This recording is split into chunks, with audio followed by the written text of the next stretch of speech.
we are hoping for a positive result in RC 37 as well, wherein Khurram was arrested on 22 March 2023.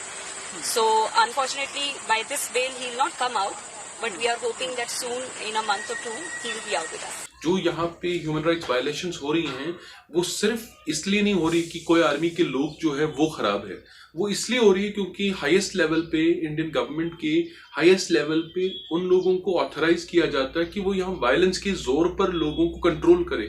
अब violence के जोर पे जब लोगों को कंट्रोल करना है तो ह्यूमन राइट्स वायलेशंस होंगी। दोस्तों सोचिए कि आपको गिरफ्तार कर लिया जाए, फिर 4 साल नहीं 4.5 साल तक जेल में रखा जाए और इस दौरान आपका मुकदमा शुरू भी ना हो। कोर्ट में आरोप तय करने की बहस ही चलती रहे, फिर एक दिन हाई कोर्ट कहे बेल नियम है, जेल अपवाद, और ये भी कहे कि संविधान का अनुच्छेद 21 कुछ परिस्थितियों में UAPA की कठोर शर्तों से भी ऊपर हो सकता है। नमस्कार दोस्तों, मेरा नाम हैदर अब्बास नकवी है और आप लोग मुझको इस वक्त दा स्वतंत्र पर देख रहे हैं। जो मैंने बोला यही हुआ है कश्मीर के मानव अधिकार कार्यकर्ता खुर्रम परवेज़ के मामले में। 10 जून 2026 को दिल्ली हाई कोर्ट ने उन्हें ज़मानत दे दी, लेकिन ये फ़ैसला सिर्फ एक व्यक्ति की ज़मानत का मामला नहीं है। ये फ़ैसला है भारत में UAPA नागरिक स्वतंत्रता, अंडर ट्रायल कैदियों और संविधान के अधिकारों पर एक बहुत बड़ी बहस को फिर से सामने लेकर आया है। आज हम शुरुआत से समझेंगे खुर्रम परवेज़ कौन है, NIA ने उन पर क्या आरोप लगाए, UAPA में ज़मानत इतनी मुश्किल क्यों होती है, दिल्ली हाई कोर्ट ने आखिर ऐसा क्या कहा कि 4.5 साल बाद बेल मिल गई, और ये फ़ैसला आगे उमर खालिद जैसे मामलों को कैसे प्रभावित कर सकता है। खुर्रम परवेज़ कश्मीर के जाने माने मानव अधिकार कार्यकर्ता हैं। वो Jammu Kashmir coalition of civil society JKCCS से जुड़े रहे हैं। ये संगठन वर्षों से कश्मीर में कथित मानव अधिकार उल्लंघनों, जबरन गायब किए गए लोगों, हिरासत में मौतों, यातना, मुठभेड़ों पर रिपोर्ट तैयार करता रहा है। नहीं देखें, ये यहाँ पे किलिंग्स, कस्टोडियल किलिंग्स हो या एक्स्ट्रा जुडिशियल किलिंग्स हो या डिसअपियरेंसेस हो, एक रेगुलर फिनोमिनन है। अब ऐसा नहीं कि हर दिन बहुत बड़े नंबर होते होंगे, लेकिन ये एक रेकरिंग फिनोमिनन है। टॉर्चर, किसी इलाके में आर्मी चली गई तो लोगों के घर में गए और पिटाई हो गई, तो ये बड़ा नॉर्मल फिनोमिनन है जो आपको हर दिन मिलेगा, कहीं ना कहीं होता हुआ। और सिमिलरली डिसअपियरेंसेस के केसेस जो है, ऐसा नहीं है कि पास्ट का इशू है कि 1990s में हो रहे थे, बहुत ज़्यादा केसेस हो रहे थे। फिर एक फेज़ आया था जिसमें बहुत कम होना शुरू हो गए थे केसेस, लेकिन पिछले 4-5 साल ऐसे है कि ये जो डिसअपियरेंसेस का इशू है, एनफोर्स डिसअपियरेंसेस का जो इशू है, ये रिसरफेस हुआ है। और उसका रीज़न ये है कि जिस तरह की पॉलिसी जो न्यू दिल्ली की है, जिस तरह की मिलिटरिस्टिक पॉलिसी है, तो उसका मिलिटरिस्टिक ही नतीजा होगा। क्योंकि जो चीज़ सियासत से, जो चीज़ पॉलिटिक्स से सरकार अचीव कर सकती है, जब वो नहीं कर पाती, पॉलिटिक्स उनके लिए ऑप्शन नहीं रहता, अगर वो मिलिट्री को यूज़ करते, तो मिलिट्री के पास तो कोई ऐसा मैजिक वॉन्ड नहीं है कि वो यहाँ पे हालात चेंज कर दे। जो एक पॉलिटिकल सिचुएशन है उसको वो मिलिटरीली जब डील करेंगे तो ह्यूमन राइट्स वायलेशंस होंगी, वही हो रही हैं। तो ये असल में, इसीलिए मेरा मानना ये है कि जो यहाँ पे ह्यूमन राइट्स वायलेशंस हो रही हैं वो सिर्फ इसलिए नहीं हो रही कि कोई आर्मी के लोग जो है वो खराब है, वो इसलिए हो रही है क्योंकि हाईएस्ट लेवल पे, इंडियन गवर्नमेंट के हाईएस्ट लेवल पे उन लोगों को ऑथराइज किया जाता है कि वो यहाँ वायलेंस के जोर पर लोगों को कंट्रोल करे। अब वायलेंस के जोर पे जब लोगों को कंट्रोल करना है तो ह्यूमन राइट्स वायलेशंस होंगी। अंतर्राष्ट्रीय स्तर पर भी खुर्रम परवेज़ का नाम जाना जाता है। उनके समर्थकों का कहना है कि वो मानव अधिकारों के लिए आवाज़ उठाते रहे, जबकि सरकारी एजेंसी का आरोप है कि मानव अधिकार गतिविधियों की आड़ में वो अलगाववादी और आतंकवादी नेटवर्क से जुड़े हुए थे। यही विवाद इस पूरे मामले का केंद्र है। गिरफ्तारी कैसे हुई? नवंबर 2021 में NIA ने एक FIR दर्ज की। आरोप था कि लश्कर तैयबा से जुड़े नेटवर्क ने पूरे भारत में ओवरग्राउंड वर्कर्स और ऑपरेटिक्स का जाल बनाया हुआ है। दिलचस्प बात यह है कि शुरुआती FIR में खुर्रम परवेज़ का नाम नहीं था, लेकिन जांच के दौरान एनआईए ने उन्हें गिरफ्तार कर लिया। एनआईए का दावा था कि वो आतंकवादी नेटवर्क का हिस्सा थे। उन्होंने आतंकवादी गतिविधियों के लिए सहायता उपलब्ध कराई, सीमा के पास सेना की गतिविधियों से जुड़ी जानकारी एकत्रित की, अलगाववादी आतंकवादी संगठनों के साथ संपर्क रखा, युवाओं की भर्ती और नेटवर्किंग में भूमिका निभाई। खुर्रम परवेज का बचाव क्या था? खुर्रम परवेज ने इन आरोपों को पूरी तरह खारिज किया। उनका कहना था कि जो दस्तावेज और जानकारी एनआईए खुफिया जानकारी बता रही है वो वास्तव में मानव अधिकार शोध, फैक्ट फाइंडिंग और दस्तावेजीकरण का हिस्सा थी।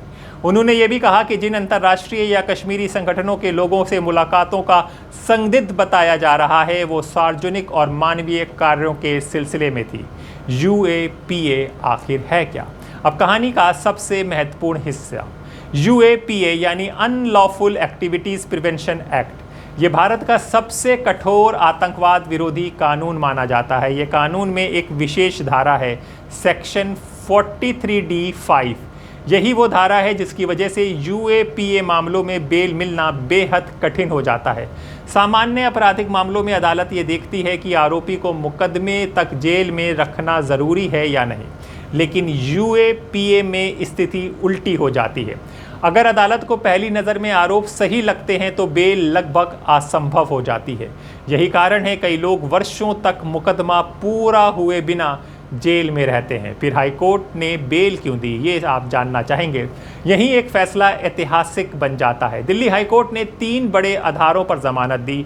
पहला, 4.5 साल की कैद। कोर्ट ने कहा कि खुर्रम परवेज नवंबर 2021 से जेल में है, यानी लगभग 4.5 वर्ष। लेकिन मुकदमा अभी भी आरोपों तय करने की बहस के चरण में है।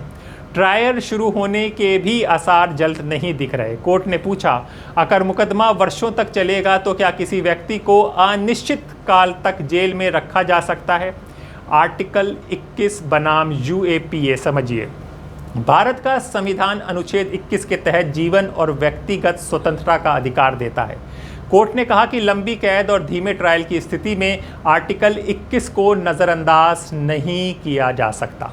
दिल्ली हाईकोर्ट ने महत्वपूर्ण टिप्पणी की। कुछ मामलों में आर्टिकल 21 के अधिकार यूएपीए की धारा 43D(5) की पाबंदियों से भी ऊपर हो सकते हैं। ये टिप्पणी कानूनी बहस में बहुत महत्वपूर्ण मानी जा रही है। दोस्तों, दिव्यांगता का पहलू पर खुर्रम परवेज ने 2004 में एक लैंडमाइन ब्लास्ट में अपना एक पैर खो दिया था। कोर्ट ने माना कि वो दिव्यांग हैं। जेल की व्यवस्था दिव्यांग कैदियों के लिए पर्याप्त नहीं है, इसलिए उनकी स्थिति को विशेष रूप से ध्यान में रखा जाना चाहिए। कोर्ट ने सबूतों पर क्या कहा? दिल्ली हाईकोर्ट ने यह भी नोट किया कि अभियोजन पक्ष का एक महत्वपूर्ण आधार ऐसे सह आरोपियों का बयान था जो सरकारी गवाह बन चुका है। उनकी गवाही अभी ट्रायल में परखी नहीं गई है, यानी अदालत ने कहा कि अंतिम निष्कर्ष पर पहुंचना अभी जल्दबाजी होगा। Order will be uploaded in the evening, so we do not know the conditions as yet. Khurram has 2 cases against him. One is RC30 and RC37. RC37 was registered before, but he was arrested in RC30 first, which is the one wherein he has gotten bail. So RC30 was arrested on 22 November 2021, so it's been more than 4.5 years. Now, thankfully, he has gotten regular bail here. In RC37, we have argued and concluded our arguments on bail as well as charge in the trial court before Principal District Judge Patiala House. And even in RC30, we have argued the charge arguments, and it's concluded. NIA has to rebut the discharge arguments. So it is listed for 3rd July. Both of them are now listed for 3rd July. And we are hoping for a positive result in RC37 as well, wherein Khurram was arrested on 22 March 2023. So unfortunately, by this bail, he will not come out. But we are hoping that soon, in a month or 2, he will be out with us. So in this case, what are the allegations against him? So, very surprisingly, the major allegations are similar in both of them. And in RC30, the charge sheet, the documents, everything seized from NIA in RC30 is part of the documents in RC37. So, allegations are almost similar. The only thing is that in RC30, wherein he has gotten bail, he has been alleged as a recruiter to LET, which is Lashkar-e-Toiba. Although there are no prima facie evidence as per us, but we'll see the bail order also, what the court thinks. And in RC37 also similar allegations, but he has been told as a recruiter to HL. So our main argument was also the fact that the allegations are similar. It somehow amounts to double jeopardy, but because of technical reasons that the allegations of recruitment is pertaining to different organizations, so we cannot claim that. Plus also Khurram is an infirm because he comes under the definition as per us because he is a prosthetic leg. He was a victim of landmine blast. Yes. So we hope for a good result in the other FIR also, and we hope to see him soon out. Ma'am, is there any allegation that he was running terror organization or member of a terror No. organization in the garb He of- was not. He was part of was JKCCS. absent No. He was not. He was part of JKCCS, and it has been alleged that JKCCS, which is Jammu Kashmir Civil Society, coalition of civil society, the human rights work he has been doing. It has been said that in the garb of human rights work, he is funding or he is recruiting people, to which NIA has not been able to show even one case, one witness, especially in this RC30, not even one witness says that Khurram has given some money or something like that. So I believe that it is a case which is very incoherent, and they have cherry-picked his years of human rights work, which is very detailed human rights work, far better than a PhD could write. So he has written a book, which is the main problem according to the NIA in both the cases, which is structure of violence report. So that is the case. That book is online and public, not banned, nothing else. So how long he was in custody in this case? 4.5 years. So 22 November 2021 he was arrested in this, and in the other one he has been arrested on 22 March 2023. And that is also, we believe that for 3 years in other case, the case was dormant. There was no arrest, no investigation, no call for interrogation, nothing. But he was suddenly arrested while he was already in custody in this case. So that makes it a bit difficult for him to get out. तो अब सवाल है, क्या Khurram Parvez jail से बाहर आ गए? यही एक बड़ा ट्विस्ट है दोस्तों। उत्तर है इसका नहीं, क्योंकि उनके खिलाफ NIA का एक और मामला 2020 का भी चल रहा है। उस मामले में उनकी ज़मानत याचिका अभी लंबित है, इसलिए 2021 वाले केस में बेल मिलने के बावजूद वो फ़िलहाल जेल में ही रहेंगे। इस फैसले का बड़ा असर क्या है, ये समझना बहुत ज़रूरी है। यही असली सवाल है। ये फैसला केवल खुर्रम परवेज़ तक सीमित नहीं है। कुछ वर्षों में कई UPA मामले में अदालत लंबी कैद और धीमे ट्रायल को लेकर चिंतित रही है। दिल्ली हाई कोर्ट ने अपने फैसले में अप्रत्यक्ष रूप से सुप्रीम कोर्ट के प्रसिद्ध KA नजीब फैसले की भावना को आगे बढ़ाया। उस फैसले में भी कहा गया था कि यदि ट्रायल जल्द पूरा होने की संभावना नहीं है तो संवैधानिक अदालतें बेल दे सकती हैं। हाल ही में सुप्रीम कोर्ट ने भी दोहराया, bail is the rule, jail is the exception. यही कारण है कानून की विशेषज्ञ एक्सपर्ट अब इस फैसले को उमर खालिद और अन्य लंबे समय से जेल में बंद UAPA आरोपियों के संदर्भ में भी देख रहे हैं। हालांकि हर केस के तथ्य अलग होते हैं और कोई स्वतः लाभ नहीं मिलता। अब बड़ा सवाल, अगर कोई व्यक्ति दोषी है तो उसे सज़ा मिलनी चाहिए, इस पर कोई विवाद नहीं। लेकिन अगर किसी व्यक्ति का ट्रायल ही वर्षों तक शुरू ना हो पाए तो क्या उसे अनिश्चित काल तक जेल में रखा जा सकता है? क्या कठोर कानून का मतलब ये है कि मुकदमे से पहले ही सज़ा शुरू हो जाए, या फिर संविधान का अनुच्छेद 21 हर परिस्थितियों में राज्य की शक्ति पर एक सीमा तय करता है? दिल्ली हाईकोर्ट के इस फैसले ने इन सवालों को फिर से राष्ट्रीय बहस का हिस्सा बना दिया। दोस्तों, खुर्रम परवेज़ दोषी हैं या नहीं, ये फैसला अदालत का अंतिम ट्रायल करेगा। लेकिन दिल्ली हाईकोर्ट ने एक बात साफ कर दी है, भारतीय लोकतंत्र में कानून चाहे कितने भी कठोर क्यों ना हो, संविधान की आत्मा ये कहती है, न्याय केवल सज़ा देने का काम नहीं है, बल्कि ये सुनिश्चित करने का नाम है। ये सुनिश्चित करने का नाम है कि किसी भी व्यक्ति की स्वतंत्रता बिना मुकदमे अनिश्चित काल तक ना छीनी जाए। और शायद यही कारण है कि 4.5 साल बाद अदालत ने कहा, बेल नियम है, जेल अपवाद, दा स्वतंत्र।